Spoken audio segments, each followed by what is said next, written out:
میری اپنی فیملی میں ایک آدمی نے 60 کی دہائی میں کروڑوں روپے اکٹھے کیے، جبکہ کسی کے پاس سینکڑوں نہیں ہوتے تھے۔ پورے ویسٹ پاکستان کے ایک محکمے کے چیف تھے، پورے ویسٹ پاکستان کے ایک محکمے کے چیف تھے، کروڑوں اکٹھے کیے۔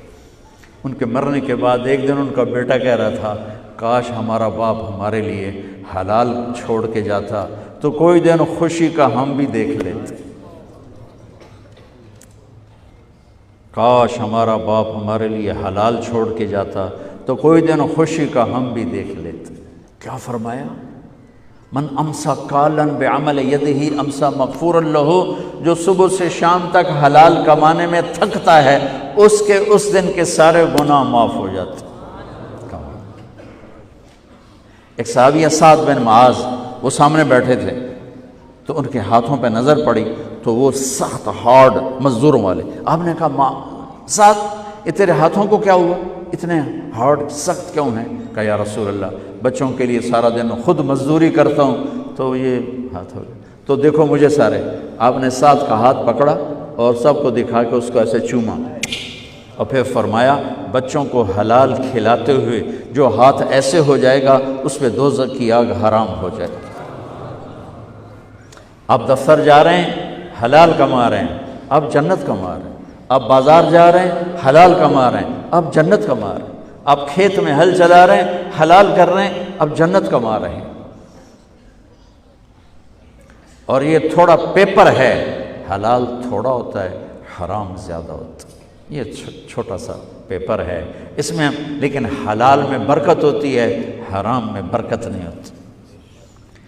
بڑی پرانی بات ہے، ایک اللہ کے بڑے نیک بندے تھے، ان کے پاس میں بیٹھا ہوا تھا تو 2 صاحب آئے، تو ان میں ایک کا حلیہ مجھے یاد ہے، ان کے ایک عجیب سے ایکشن کی وجہ سے، خاکی جوڑا تھا پہنا ہوا، خاکی ٹوپی، بڑے گوگلز یہ ہمارے سبز باری کی طرح، تو آ کے بیٹھ گئے، کہنے لگے حضرت جی سنو مجھے دیکھنا، حضرت جی دعا کرو اللہ رزق حلال دے تے بہتا سارا دے، یوں اچھل کے بولے اللہ رزق حلال دے تے بہتا سارا دے، بہت زیادہ دے۔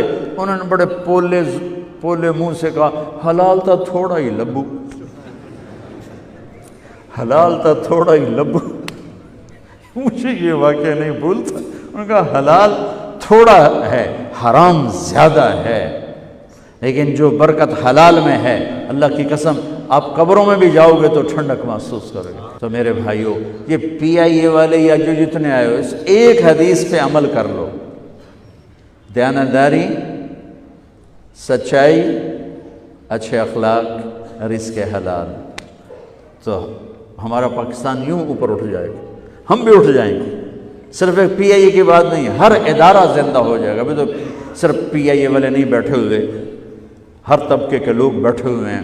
میرے بھائیوں دیکھو میں ہاتھ جوڑتا ہوں، یہ جھولی پھیلاتا ہوں کہ اللہ کے واسطے سچ بولو، دھوکہ نہ دو، دیانتداری اور سچائی اور نبی والے اخلاق اور رزق حلال، یہ آپ کو کندن یعنی سونا بنا دے گا، دنیا بھی آپ کی ہے اور آخرت بھی آپ کی۔ رزق حرام، ایک واقعہ سنا کے دعا کرتے ہیں۔ یزید جب مرا تو دکان نہیں چھوڑی، فیکٹری نہیں چھوڑی، کوئی مل نہیں چھوڑی، کوئی 100-200 ایکڑ زمین نہیں چھوڑی، 3 بر اعظم کی حکومت چھوڑی۔ جوانی میں مر گیا، 42 سال کی عمر میں مر گیا۔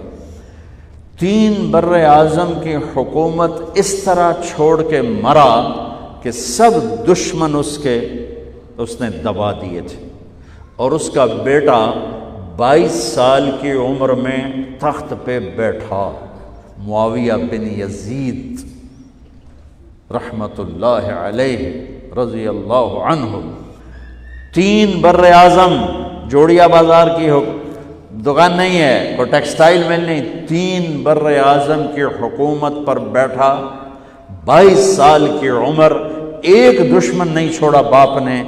40 دن کے بعد سارے خاندان کو اکٹھا کر لیا، بنو امیہ، اور خطبہ دیا کہ لوگوں سنو، کان ابی جبارن، میرا باپ فرعون تھا، میرا باپ ظالم تھا، جبار، میرا باپ جبار ظالم تھا، اس نے تخت کے لیے آل رسول کا خون بہایا، اور جس تخت کے نیچے آل رسول کا خون ہو میں اس پہ لعنت بھیجتا ہوں۔ یہ ہے تمہاری حکومت، جس کو مرضی دے دو۔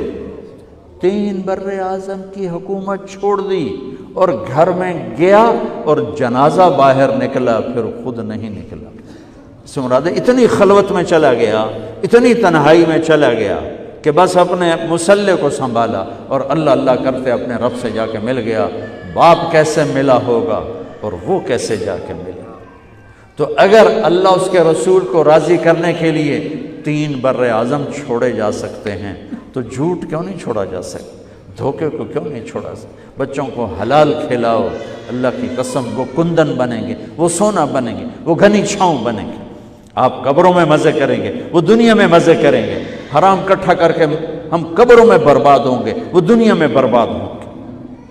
تو بھائیو، اور کچھ نہیں تو یہ 4 باتوں کی نیت تو کر لو نا، کرتے ہو نا نیت اس کی؟